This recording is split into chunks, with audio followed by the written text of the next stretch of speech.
Hello friends, Rita सरकार की प्रस्तुति ब्राह्मण किसकी पूजा करें।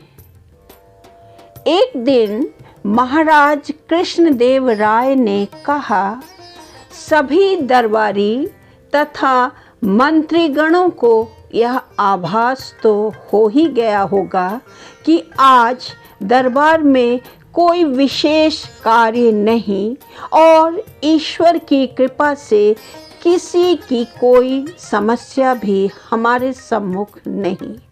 अतः क्यों ना किसी विषय पर चर्चा की जाए। क्या आप जैसे योग्य मंत्रियों व दरबारियों में से कोई सुझा सकता है ऐसा विषय जिस पर चर्चा कराई जा सके?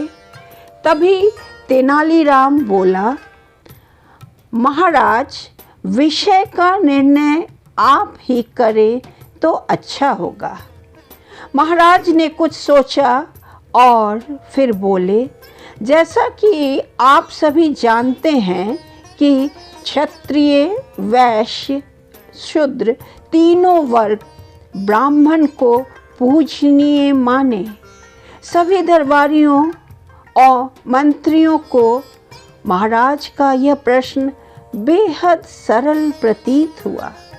इसमें कठिनाई क्या है महाराज?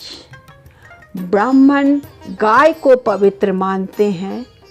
गाय जो कामधेनु का प्रतीक है, एक मंत्री ने उत्तर दिया। दरबार में उपस्थित सभी लोग उससे सहमत लगे। तभी महाराज बोले, तेनालीराम, क्या तुम भी इस उत्तर से संतुष्ट हो या तुम्हारी कुछ अलग राय है? तेनालीराम हाथ जोड़ते हुए विनम्र भाव से बोला, महाराज, गाय को तो सभी पवित्र मानते हैं, चाहे मानव हो या देवता, और ऐसा मानने वाला मैं अकेला नहीं, हमारे विद्वान की राय भी कुछ ऐसी ही है। यदि ऐसा है तो ब्राह्मण गौ चर्म, गाय की खाल से बने जूते चप्पल क्यों पहनते हैं? महाराज ने फिर पूछा। दरबार में चारों ओर चुप्पी छा गई। दरअसल महाराज ने जो कुछ भी कहा था वह बिल्कुल सच था। इस प्रश्न का उत्तर किसी के पास न था। सबको चुप देखकर महाराज ने घोषणा की कि जो भी उनके इस प्रश्न का संतोषजनक उत्तर देगा उसे 1000 स्वर्ण मुद्राएं पुरस्कार स्वरूप दी जाएंगी। 1000 स्वर्ण मुद्राओं का पुरस्कार दरबार में उपस्थित हर कोई लेना चाहता था, लेकिन प्रश्न का उत्तर कोई नहीं जानता था। सभी को चुप बैठा देख तेनालीराम अपने आसन से उठते हुए बोला, महाराज, ब्राह्मण के चरण बेहद पवित्र माने जाते हैं, उतने ही पवित्र जितना कि किसी तीर्थ धाम की यात्रा।